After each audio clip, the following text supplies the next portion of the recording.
Would not be surprised, obviously, if the pursuit suspect is injured in all of this. But meanwhile, because the suspect has not come out of that vehicle, and it could be because he or she is injured, we have the authorities out there with their guns drawn and the SWAT vehicle as well. Do we know, and yes, it is a Cadillac CTS, do we know the want in the first place? We're still working to figure out what this pursuit suspect was wanted for.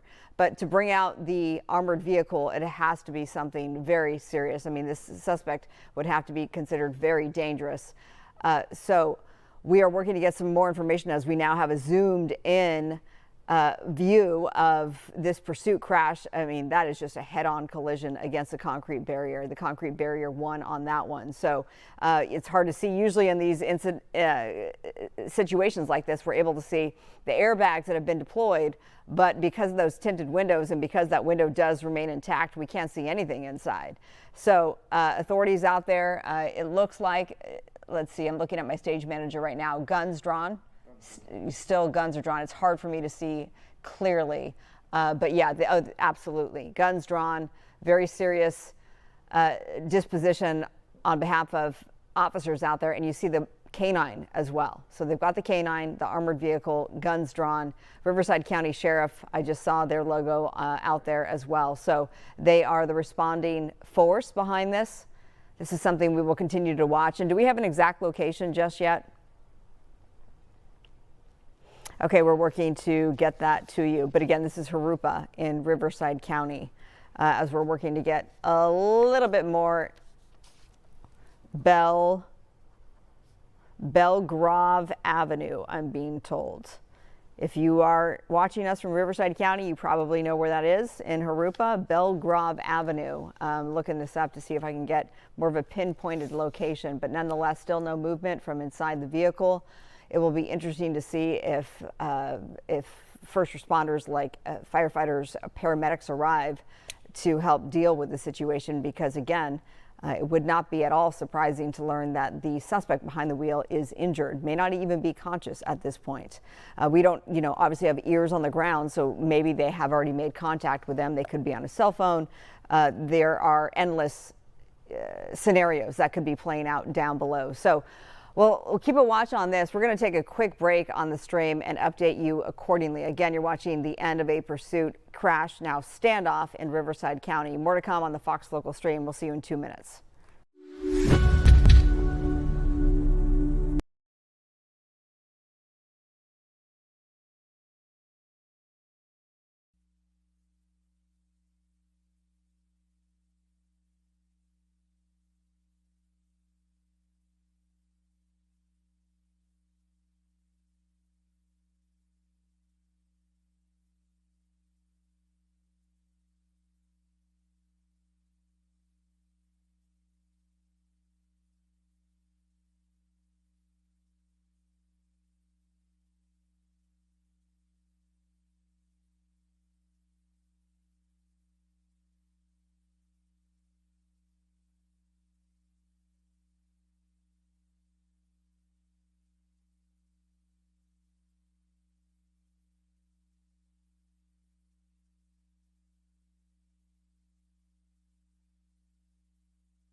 Welcome back, everyone, to the Fox Local Stream. I'm Marla Tejas in the Fox 11 studios in Los Angeles. Your time check right now is 3:31 on the West Coast. We are following this breaking news out of Riverside County. This is the end of a police pursuit involving the Riverside County Sheriff's Department. You see the SWAT vehicle out there. It ends in a crash, a significant crash. And you see this is the moment where authorities employed a grappler. And you're going to see the power of a grappler to bring a pursuit to an end really quickly. Essentially snags the vehicle. It's a Cadillac CTS, by the way, going at significant speed here on surface streets in Riverside County in Jurupa. This is Belgrave Avenue, and boom, causes it to lose control and right into the concrete barrier on the other side of the lanes there. No movement thus far from inside that Cadillac CTS as authorities have their guns drawn. No word if that driver is injured. Of course, would be surprised to no one if, in fact, the driver suffered some serious injuries given the collision there with that concrete barrier. So we're waiting to find out more information about that. The want still undetermined. We will get you that information just as soon as we learn it. And as we zoom in now, it's hard to get a sense of anything inside that vehicle because those the windows are so tinted, so incredibly tinted. All right, we'll keep a watch on that. In the meantime, we are following this breaking news from, let's see, this is the so-called ketamine queen.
We want to get you updated on the breaking news out of Riverside County that we've been following. The end of a police pursuit involving Riverside County Sheriff's deputies. You see the SWAT vehicle out there. Live pictures from Skyfox where this all came to a crashing end. And yes, there is that vehicle up against the concrete barrier on the other side of the road. This is Belgrave Avenue in Jurupa. They use some sort of a grappler device. You'll see it snag the back of this Cadillac CTS. Pursuit suspect inside, causes it to lose control, goes across the lanes on the other side. Fortunately, there was not oncoming traffic. Crashes there into ultimately a home that is on Antigua Drive. So no movement thus far from inside the Cadillac. You have to wonder if that suspect inside is conscious. It was given the force of that collision there. So we'll keep a watch on that as that situation continues to unfold. And no word yet on the why police were pursuing this suspect in the first place. Okay, on to this much lighter tone here. Fox 11 is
90 minutes later, deputies have not tried to reach the driver yet. Sky Fox live over the area of Belgrave Avenue and Avenida del Ranchos, where there are now 2 bearcats. So you're looking here at a live shot right now from Sky Fox. You see the one bearcat to the right has been there for a while. They brought in that second one, blocking that driver's side there, and it's quite a crash there. You see multiple deputy units in a standoff with that driver. Okay, over here to the right, that's the Grappler vehicle right there. Look at the front of that. If you're not familiar with that technique, we've covered it here on Fox 11. And what it does, it kind of grabs the car during a pursuit to bring it to a halt. Right here, it's supposed to grab the car, bring that pursuit to a slow and a halt. But the driver keeps going, and watch here, it's going to cross a bunch of lanes there. When they try that again, there you go, loses control, crossing those lanes into that wall. We have people on the who watched the video and said that there was somebody in the yard who went running, and a dog too. So luckily for the people who live there or who were in that yard, it appears nobody hurt there, but that wall, look at the damage there to that wall and to that car. Now, what's happening there on the ground, we are not sure, because it's been a standoff for a while with those bearcats, very intimidating. We can't tell from the shot that we're bringing you whether there's, say, an ambulance nearby or medical personnel, because right now, you can imagine with law enforcement, they're not letting anybody get close. This is our ground shot right here. Our photographer right there on the scene. Look at the damage. Look at the vehicle. Can't tell if there's any communication with law enforcement, if there's any movement in the car, if there's any passenger. So, okay, wow, modern technology right there. You're watching it. That drone getting a very close look there, something the deputies can't do without putting their lives at risk, their safety at risk. We don't know if there's been any movement in that car, if law enforcement feels that they can communicate with this person or not. They probably want to make sure everybody's going to be safe when they do have to approach that car. Look at it. It landed right there on the vehicle. Modern technology right there. And again, you have those deputies in those bearcats, highly equipped there. Their weapons are drawn. So obviously there is a concern there about this driver, why this driver wouldn't stop. Now, it was a long pursuit in that we were watching it as a standoff earlier at, I don't know if it was a street sign or street light, but the car had stopped. Law enforcement, they were out of their vehicles, guns drawn, and then the car takes off. So right there, you see that deputy on the top of the bearcat can have eyes and ears on the vehicle, but what that deputy can see, given all that damage, we're not sure. Look at the drone, though. Boy, that's a close-up view. Now with that shattered glass, how much of that view is obstructed? I'm guessing the airbags probably went off in a situation like that. You have all of that damage. Again, the one thing we don't know is the why. Why was law enforcement chasing this vehicle here? So we're looking at it from the air. Sky Fox right there. Again, our crews are there on the ground. Okay, is that deputy getting some added, anyway, communication there between some officers right there. Sometimes they will use certain tools to try to get this standoff to come to an end, whether they shoot out the window with non-lethal weapons. They'll shoot the glass out. They'll send in smoke bombs, so to speak. I'm wondering if they're trying to ready something like that, a projectile of some sort. Perhaps that indicates to them the person is moving and can get out of the vehicle on that passenger side for sure. Obviously not the driver's side, it's blocked in. But it looks to me that if they're going to fire something into that car, like a smoke grenade kind of thing, to smoke that driver out, then they must feel that there's some movement there, that that person is capable of moving. We just don't know. Obviously, deputies keeping their distance. Time is on their side. They don't have to make a move unless they feel that they're ready. Again, look at the wall there. I'm guessing that's a home. Maybe it's a business, not sure. But somebody was in that yard with their dog, and they went running when this crash was happening. So thank goodness nobody there on the ground was hit or hurt. Notice, though, that deputy does not have his weapon drawn anymore. So I don't know if that means that they have added information that things are more safe for them that they can stand down, so to speak, with their weapons. You're looking at a ground shot from our crews who were right there in Jurupa Valley watching all of this.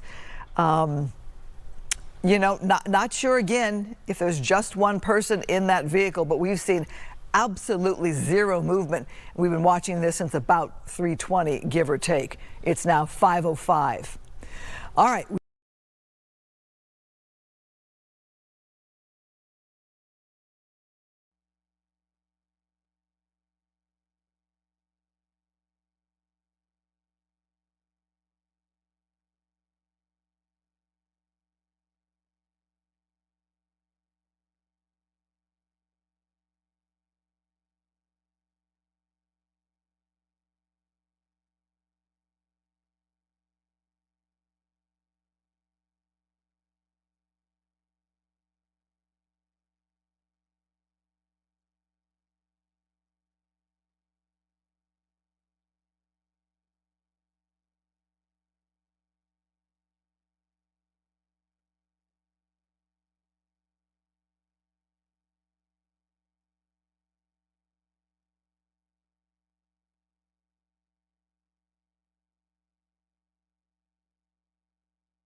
think that maybe there is some movement with the driver, that they're watching the driver's actions.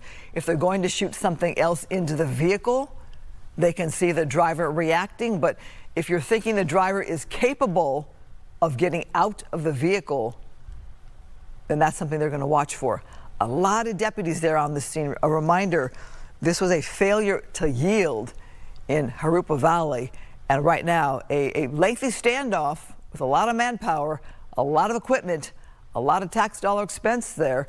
And again, this appears to be a home that wall crashed into. And I'm thinking when it happened, thank God there was nobody walking down the street, or that no pedestrian was hit, or no other motorist, because that car crossed the other lanes in the opposite direction. Crossing, cars would be oncoming to the car that crashed into the wall. And luckily there was no car at that time, because just moments before there were vehicles passing by. So as we're watching here, it looks like deputies are preparing to take some other kind of action here to bring this to a close. They've got a lot of daylight still, so time is still on their side. Light is going to be, visibility is going to be very good for probably at least 2 hours, give or take. Not sure when sundown is anymore right now, but it's well after 5. So again, that's another tool right there that they were using to bust the glass there, which gives them greater visibility. Okay, they're getting out the mask there for their perhaps own protection if they're going to shoot some kind of projectile that would be an irritant to the eyes, to the nose, a pepper spray of some sort. An irritant that would, if you're trapped in that vehicle or you're sitting in that vehicle, you would want to get out of that vehicle right away because of that irritant. So it seems to me, if that's what's going to happen, then they are pretty sure that person is capable of exiting the vehicle, as in they've seen with that drone, which is sitting on the windshield still, they've seen with that drone that person is moving and not indicating, hey, I can't move, hey, I can't walk, hey, I'm trapped. So you wonder if there's some kind of communication there that signifies to the officers that this person, if they want to get out of the car, they can. What's it going to take? In this day and age, you don't have to send in a dog threatening the dog's life. You can use things like that tool there to bash out windows, to get more visibility, to send in any kind of pepper spray or chemical. I'm not sure what they use there, Riverside County, so I don't want to say specifically, but it looks like they're going to insert something perhaps into the vehicle, or I don't know if that's more to break glass. We'll see. We'll see. Let's watch the actions here. But look at the deputy there. He's got that mask on to protect himself from any kind of residual or any kind of chemical irritant that would blow their way or come back onto them. So they're taking their own precautions there. Looks like this deputy either is going to take the action there with the irritant, or is going to be in the wind. Wait, okay, is there movement there? Something? Oh, wow. Okay, there's movement there in the car. So that person is grabbing something from the back of the car. Not sure what it is they're grabbing. Not sure if they're trying to indicate they'll make some move. They're gonna cooperate in any fashion. But that was the first movement I've seen in this entire standoff where you saw some movement from inside the vehicle. Now, it's not easy to reach back. It's a fairly decent sized car. My colleague informs me it's a Cadillac CT5. So to reach back and be able to pull something from the back there indicates that person has a little bit of mobility. Again, we are guessing that there's one person in the car, have not heard. Obviously, the pursuit earlier today, there were 2 people in the car.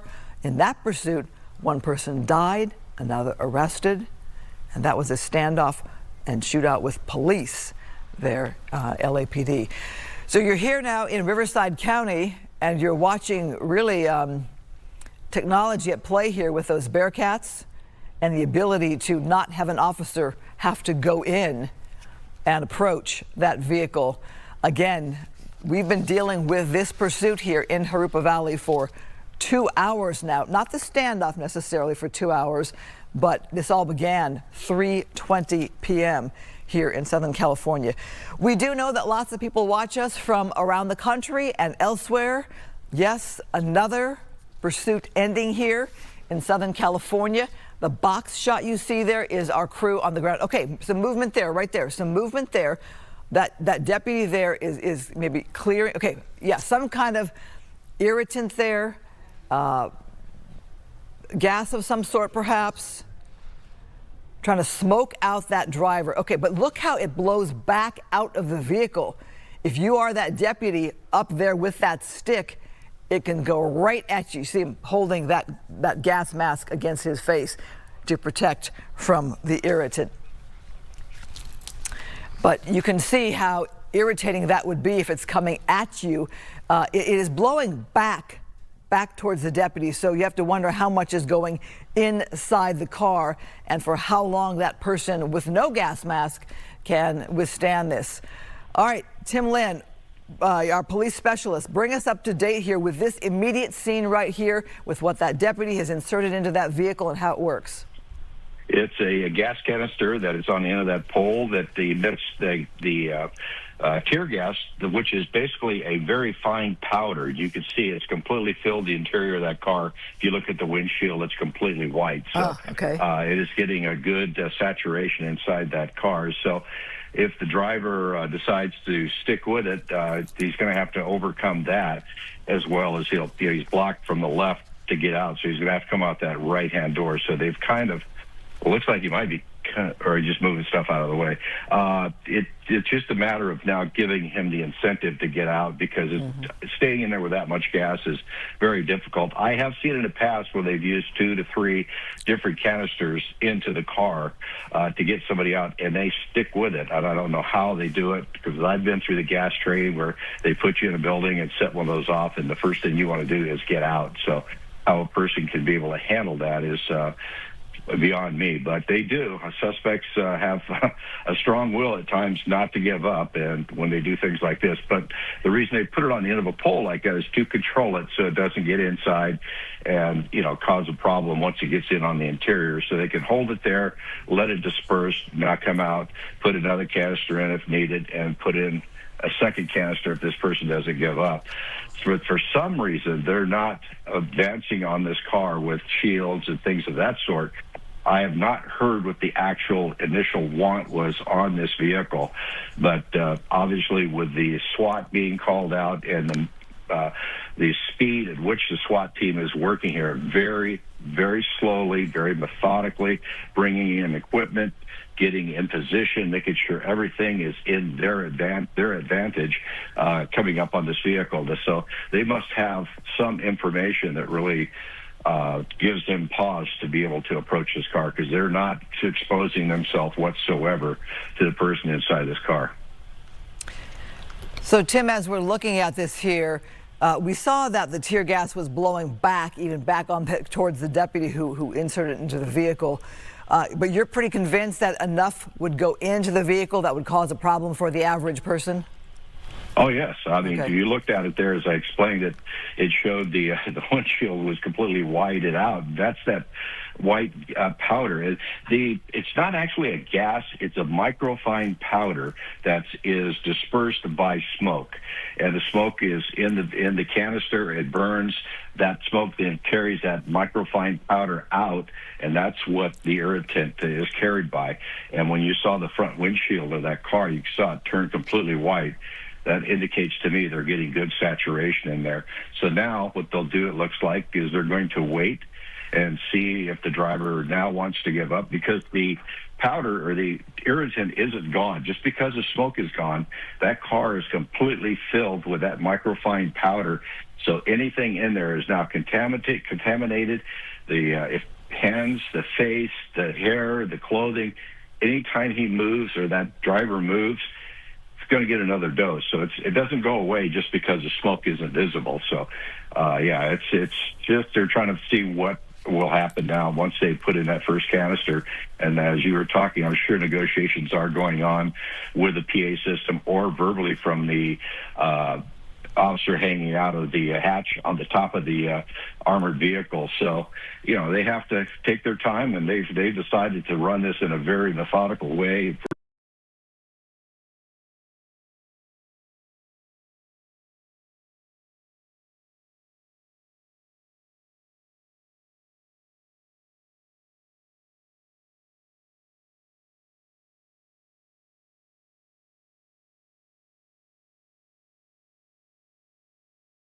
as being more. So you have this driver who's crashed into the wall, perhaps injured, but I'm wondering, do deputies with the drone that's sitting on that driver's side windshield, do they have enough information to feel this person is mobile enough to get out of the passenger side? Yeah, that's what they have. I can't predict what they can see and what they're watching. And the drone has a fully capable camera on it that could be pan, tilt, zoomed in, pulled out, even infrared for some of them, to where they can look at the inside of that car. But the infrared would be pretty tough looking through the windshield, because that blocks the heat. But with the camera, they can look in, check things out, and they could probably tell the condition of that driver, that he's not pinned by the steering wheel. The crash was significant to the damage to the front of that car and pushed that hood all the way back. But luckily, I'm going to say luckily, it hit the cinder block wall, which they give up pretty easily when you hit them. They do a lot of damage, but they're not shoving a lot of mechanics back into the car. The engine isn't, there's not enough resistance there to push that engine that far back, and it does look spectacular, and the hood crumples and everything. It's what it's designed to do. But that passenger compartment usually is pretty well protected at that point. So, but you have the impact, you have the speed that he hit, and watching the video over and over and over again, watching how it just made that veering left turn and right into the wall. Not really sure what was going on there. Possibly that grapple got a hold of that left rear wheel and locked it up, but strap did not grab onto. You watch the video here as he comes up. He attempts one try, backs off, and then as it comes up to it on the second try, it looks like what happens here is a little contact. You see the smoke come off that left rear tire. Possibly a part of that grappling net got a hold of that left rear tire, locked it up, because you see a skid mark. If you watch here, you'll see a skid mark come off of it. And as normally these tires on these new cars, or brakes on these new cars, will not lock up because of the ABS. So as it comes in, you see the smoke, you see a little bit of a skid mark, and then boom, right on into the fence. So they're going to have to check into that to see exactly how and what happened with the grappling system. I am not really familiar with them. Their new technology coming into play with law enforcement trying to do their best to stop these pursuits in the least damaging way, to where the grappling is designed to go in and wrap around the wheels, and then as the unit backs off, a strap comes out and it basically tethers the car to the front of the police car, and then the police car just slows down and brings the car to a stop. But in this case, that didn't work, and unknown what happened there would cause that left rear tire to skid a little bit, but definitely took it off in a left-hand arc into that fence. But that'll all be worked out in the investigation after this is completed. But right now, we have SWAT officers who have been called to the scene, and they're going to do their thing. I'll tell you one thing about working with SWAT: they are not fast at anything. Everything they do is at a snail's pace. As long as there's not an active shooter, if there's nothing active going on with victims involved, they're going to take their time and make sure they do it slowly and methodically to be able to get this person out, because there's no rush. The time is on their side. The car's not going anywhere. Suspect's not going to go anywhere. So it's just a matter of this suspect giving up and getting out of the car to end this thing. Well, it is quite the visual there. We appreciate what insight you do have on the grappler there, because I remember we did a story when it was first discussed years ago, and people were thinking about how can we have these pursuits end where there is nobody getting hurt. There's so many pursuits that you're like, what can we do?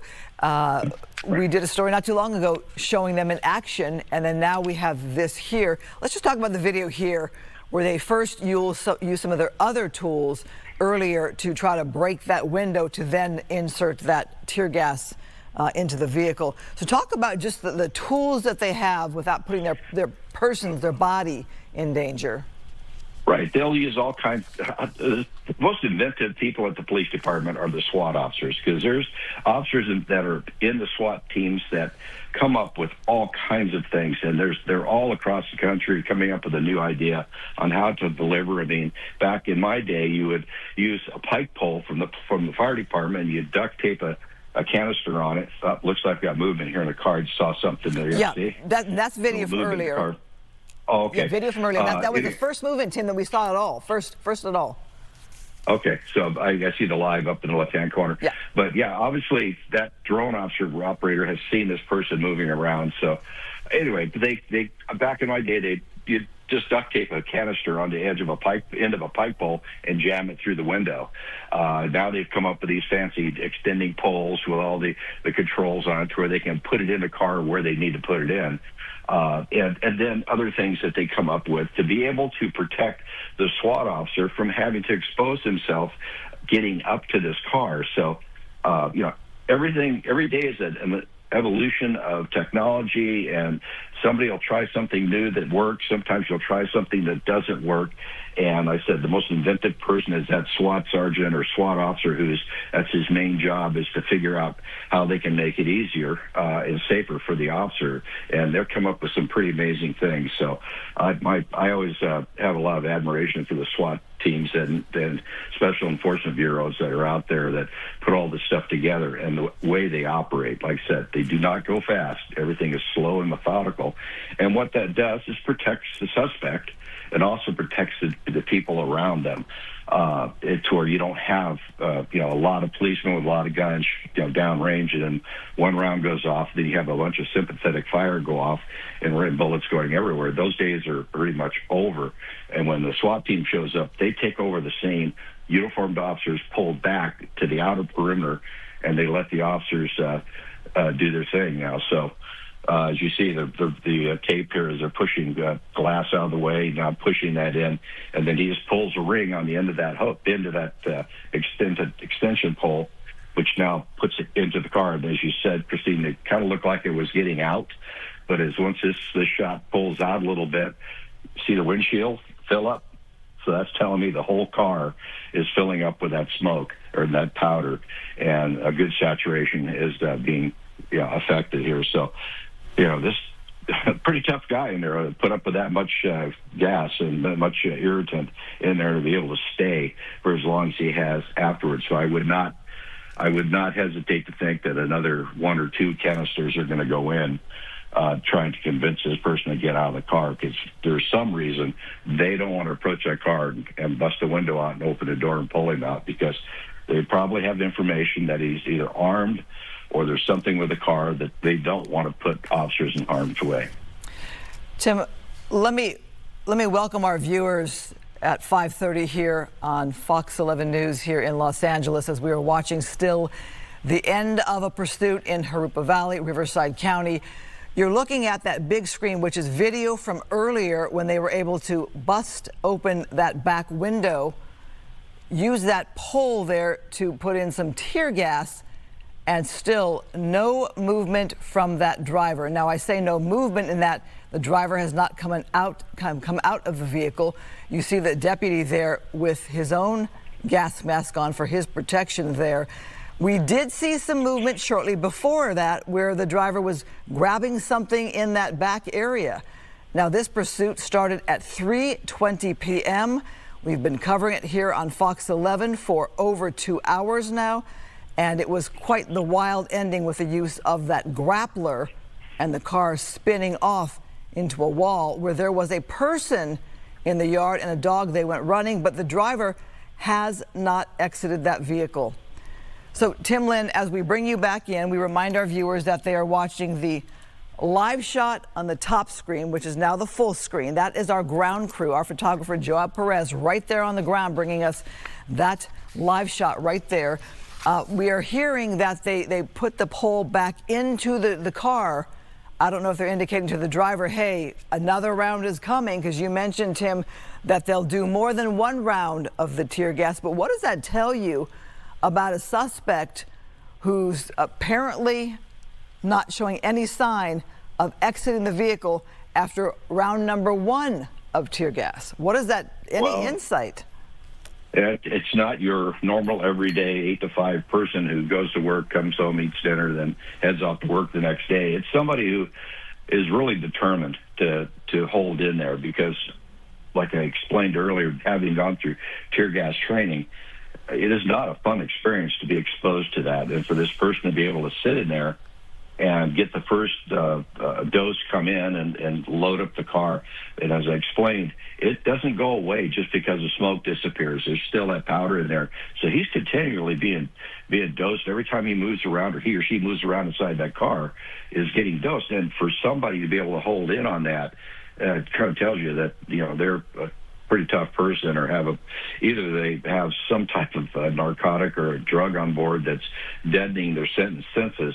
But there are people in this world who are not susceptible to tear gas or OC spray or pepper spray. It's just something about their eyes, their senses, their nose that are not affected. So, this could be the 1 out of a million persons that, is not affected by tear gas. And, we've gone into tasers. I mean, there's folks out there who can get hit by a taser and not react to it. And so every piece of equipment that a police officer has, somebody somewhere is going to defeat it or not be affected by it. And so you always have to keep that in mind when you're deploying a less lethal option here. But what they've done now is they've put that gas in, they'll wait, they'll negotiate, they'll try to get this person to crawl out of the car. Obviously, the person is moving around in the interior of the car because we saw that movement in the back window on the deck. And a drone on the windshield is probably watching this person move around in there. So that intelligence is coming back to these officers on scene. So they're working with everything they're gathering at the scene. I'm sure back at the stations, they're trying to gather information on this person in this car. And as I spoke about the pursuit the other night that was ended up out in Barstow, it was just a failure to yield there too. But you don't know what's in the car. You don't know why they're failing to yield. You don't know why they're not pulling over and stopping. What have they done? Are they, the one the other night was reported an attempt murder suspect, but you're not really sure what's in the car or what the motive is of that person, why they're not stopping. And, this car was going at a pretty good rate of speed, but not in a crazy way, but just trying to get away. And what caused the crash, it was the attempted use of that grappler, causing that left rear wheel look like to lock up a little bit. But right now, everything is slowed down and just moving through and trying to get this person to give up safely. Tim? And it's all up to them. Yeah. I want to bring you up to speed here on this video from earlier around 3:30 this afternoon. This is more when we picked up this pursuit in Jurupa Valley. Look at all of those deputies there out of their vehicles for a standoff at a stop sign. This is where the driver initially stopped, could have exited the vehicle right there, could have brought this to an end. We were all waiting, watching as the deputies were all out of their vehicles to see what happened. And, the driver just eventually would take off. We'll keep a watch on this video right now to see how this played out this afternoon. So Tim, as you're looking at all the deputies, a lot of them, they're ready for this driver to exit the vehicle. Again, we're saying failure to yield, but that's a lot of law enforcement right there. Yeah. Any pursuit will attract a lot of officers, and especially what I see right there, there must have been more to this than a failure to yield. This is a very large response by these officers. You have the long guns out, as well as another armored officers back behind the area, and he stopped at this point. And now was trying to make the person's going through this thing in his mind, trying to figure out, do I give up? Do I not give up? Delaying the inevitable, and now slowly moving away. And now it's just slowly moving away, trying not to draw fire from anybody, or just, see what I can do. And, before, just jamming the gas on and going. But right now, it looks more like a delaying technique that we've watched people do over and over again, where they stop multiple times during pursuit, taunt the officers, do whatever, and then take off. Well, this one here took off from that stop, and what happened prior to that, we don't know. We don't know how long it went. Let's watch the grappler move in there. Yeah, Tim, let's watch the grappler move in. Again, as we talked about, newer technology. They make one attempt right there, doesn't grab onto the car like it's supposed to. They're going to make another attempt, and it should just slowly bring that car to an end, but as you mentioned, spins off into that home right there with that crash. Go ahead, Tim. Yeah, that netting that's on the front of that police unit, it's straps that are built up into a net, and they're supposed to grab or get onto the rear wheel, one side or the other, get on the rear wheel, wrap around that rear wheel, and lock it up. And at the same time, as the unit backs away, it's supposed to send out, it stay tethered to the police unit as it pulls away, so where the police unit can slow down and basically pull on the leash and slow the car down so it doesn't do something like this. But here's an indication how quickly that SWAT unit got there. That gives me the idea that this thing has gone on way before media showed up and was already in progress to get those folks activated and on scene that quickly. So they were already dispatched en route and probably on scene at the initial stop that we watched earlier because they were there very quickly. Because it's not like the movies where they drive around in that truck trying to wait for something to happen. They deploy after being called out. So there's more to this right now, and just by the action of these officers right now tells me that this suspect is probably pretty violent. All right, Tim Lynn, our police specialist, stand by. We're going to step away to bring people some other news today and come back to this if there are more developments. We thank you for your expertise. Another big story today here we want to bring you. The so-called ketamine queen.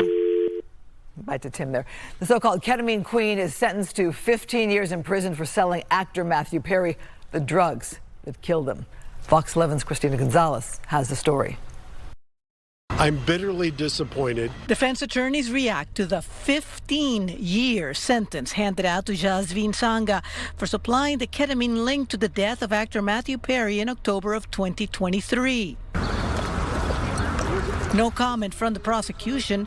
Speaking for Perry's family, his stepdad, national correspondent Keith Morrison. The law is the law, and this is a very fair judge, and she considered the case very carefully. She delivered a highly reasoned sentence. U.S. District Judge Sherilyn Peace Garnett granting the prosecution's request for 15 years, taking into consideration that Sanga, dubbed by prosecutors as a ketamine queen, had admitted to selling drugs out of her North Hollywood apartment for years before Perry died, including the ketamine that caused the death of aspiring personal trainer Cody McLaury. He died of an overdose in 2019.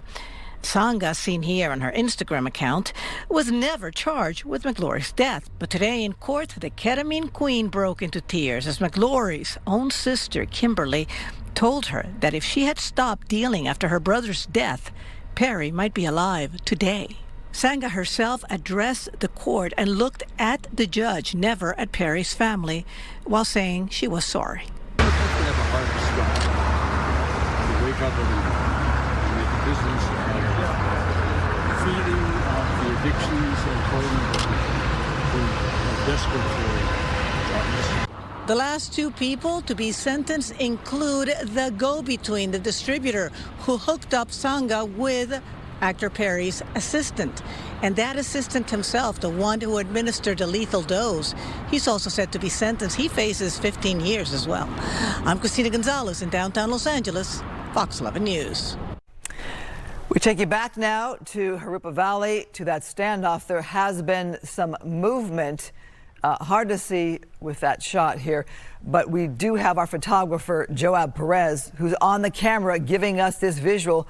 Joab, I'm going to just have a conversation with you and ask what you're seeing there when we have him. Okay, they're moving in right there, deputies there with their shields. Apparently, they're going to bring this standoff to an end if they can. They're possibly approaching the vehicle. Not quite sure how close they are per my perspective right here, but they have their shields. This is the first movement we've seen. They're punching a hole there. Oh, the door's open. Door's open. No, I'm sorry. They're punching a hole in the window. Okay, so the airbag deployed. They're punching a hole in that apparently, clearing the space. Obviously, they feel safe enough to move into that vehicle. Joab, you're on the camera there. What are you seeing? Yes, we're seeing them appearing to open this window here. You can see there's a unit in front of our shot here. You can see that the door's open, so it's kind of blocking the view, but it appears that they are moving in, trying to break the door open, perhaps the window, or open this door and get this suspect out. We've been here for at least around 30 minutes, and we've seen flashbangs. We saw that tool that was used to put in gas. And then again, they've been very patient about doing this and trying to get this suspect out as safely as possible. Well, Joe, we appreciate you being on the microphone. Not normally your situation. You're on the camera there for us, but arriving there on the scene to bring us this story as it's breaking here in Riverside County. So apparently, is it the back door that's open? Can you see from your perspective if the back doors, they're going toward the front door? Oh, okay. Yes, now it looks like they're going towards, that would be the passenger door, I believe, from where I'm at. So it appears that they're trying to get this individual out.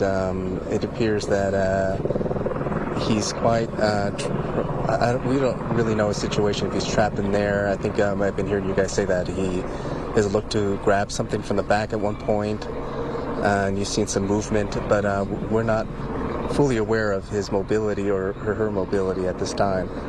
So it seems that they're trying to, and you can see that they're quite, they don't look too concerned about, they seem to be taking their time here to try to find a way to open it, but, they don't seem to be guns drawn. Right. So perhaps it's just a matter now of getting this suspect out. Joe, we have a perspective that's showing that the suspect is out and on the ground. That explains the posturing there of the deputies, which, as you mentioned, indeed is much more of a stand down, much more calm, situation under control, not concerned for their own safety. Not sure if they had to pull that person from the back seat. They did, from the back seat. Okay, so you wonder about the mobility. Was that person able to actually get out of that passenger door, which appears to be locked? They tried to pull it open. Now they're breaking the window to get in there. Not quite sure what information they're trying to find or get, see if there's a weapon or get a driver's license or ID or something on the vehicle themselves. But obviously they want inside that vehicle. Maybe the airbag is blown there, so they couldn't really get to the door, or that person what was in the car couldn't get to the door in some fashion. But Job, go ahead. From your perspective, what you can see, how would you describe it? Yeah, you could definitely, now knowing that the suspect is out, they definitely seem to have a different posture about it. And this is probably just more of them getting to the vehicle to take a more look at what's inside. But as for now, things seem to be much more into a different phase of this process now. Just going about getting inside the vehicle, looking at what's inside, collecting evidence, whatnot. And we were wondering here at the studio, in that wider shot, can you see emergency personnel? Is there an ambulance nearby? Is there a medic nearby? Often you have them stage at a location that puts them at a distance because they can't go into an active crime scene for their own safety. There's your wider shot there. Thank you, Job, for that picture where you see a lot of law enforcement. What, are you seeing any kind of medic or ambulance? I had the same question. Usually there's somebody on standby. You can see some distance, but I do now hear something moving through. It sounds like a paramedic coming in. I could hear the siren, so we'll probably have somebody moving in now pretty soon, perhaps to give some treatment to this victim here. Right. Well, now that the area has been stabilized and deemed safe for somebody else to come in besides law enforcement with a bulletproof vest, we might see that actual happen there with a paramedic coming in or an ambulance. It looks like a very bad crash into that wall. Our police specialist, Tim Lynn, was saying the looks are a little bit deceiving because a wall like that gives way quite easily, and the front end of that car does bash in, but keeps the cab of the car with a little bit of space and a little bit more intact. So not sure how injured that driver might be. I'm thinking, Joab, though, and you've been on a lot of crime scenes. Okay, the car's pulling out. Maybe you'll get a better view here, and maybe that is to make room for medical personnel. All right, yes, Joab, you got a feel now for the picture, what's going on the ground? Yes, here now we have appears a paramedic, perhaps. I believe some of these firefighters do have paramedic training as well, so they're probably going to treat this suspect here, and I believe that's a suspect there on the floor. You can see the deputies have huddled around him or her. Perhaps they're going to get some treatment now. Well, Joab, it's so interesting because we're talking with our specialist, Tim Lynn, who is talking about the SWAT team being on the scene, and there quite quickly, which makes us wonder how much information they have or had on this driver that they were deployed so quickly to be there. You know, we were watching this since 3:20 p.m. So obviously they had a lot of notice and a lot of time. But for this the way it ended there at that wall, to have that SWAT team still kind of in command there, in control of that situation, I'm wondering who the suspect is and what they know about this suspect. Obviously now our view is blocked, but I'm wondering, Joab, could you see any movement at all from the person on the ground? A hand move, a leg move? Were they talking? Could you see that at all? You know, from that brief look we got, I did not see any movement. This individual seemed to be laid on the ground. They had, the deputies were huddled around this individual, and I couldn't tell. It looked like there was some, trying to describe what I saw, it probably looked like some cuts or abrasions. It looked like there was some redness there, so that might give us some insight to the current situation with this suspect here. All right, well, Joab, we're gonna allow you to stay there on the scene. I'm sure law enforcement there will give us some kind of news conference after what we witnessed with this long standoff and the use of their new tool, the Grappler, and how that worked or did not work when we hear from law enforcement. I'm sure there's a lot of questions about that. All right, Joab, thanks so much. We're going to leave that scene now. We've got just a few minutes left in this 5 o'clock hour. We do want to bring you a little more, and we're going to go right to sports. Switching gears here. Kyle Kraska, take it away. Fox 11 Sports Desk is brought to you by Downtown LA Law Group Accident and Injury Attorneys. Christine, thank you. We begin on the diamond. Tempers flared last night during the Angels' 7-2 loss to the Braves down at the Big A. And today a pair of suspensions were handed out. This happened in the 5th inning when Reynaldo Lopez threw a wild pitch over the head of the Angels' Jorge Soler. Now, earlier in the game, Soler had homered, and then he was plunked by Lopez in the following at-bat. So Soler charged the mound. Both players threw mostly empty punches as the bench was cleared. Today, MLB handed down 7-game suspensions for both players who were ejected from the game for obvious reasons. Meanwhile, the Dodgers finishing up with the Jays in Toronto this afternoon. This one was tied at 3 here in the 8th inning. Jays with runners at first and third. Andres Jimenez attempting to steal. Will Smith's throw eludes Miguel Rojas. Davis Schneider scores from third. Error charged to Smith on the play. The Jays go in front 4-3. They hang on to win by that same score, and they avoid the sweep. Also tonight, the UCLA Women's National Championship basketball team taking a victory lap and a bow during a celebration out at Pauley Pavilion. It's scheduled to get started at the top of the hour. Our Gerard Moncure is there right now, and he joins us now with the latest. Gerard, take it away. Kyle, thank you very much. The crowd's still filing into Pauley Pavilion. A couple thousand fans already here. As you said, this will be televised live on the Big Ten Network starting at 6 o'clock. It's been a whirlwind 3 days for the Bruin ladies basketball team. They've gotten a tweet from Barack Obama. They've been on Jimmy Kimmel. They were at the Laker game last night. They have been really the toast of the sports world for the last 3 days overall. But they told me just a few minutes ago they are most excited about getting into Pauley Pavilion and seeing what this event is going to be like, celebrating with the Bruin faithful. I hope it's crazy. Like, I hope it's, insane. Like, I need something to, get me awake again. I've been packing all day. I'm like, it'll be really fun. I'm excited. It definitely has been a lot. I feel like it's very well deserved. I mean, we work incredibly hard, and it's great that women's basketball is getting this much attention. It's great that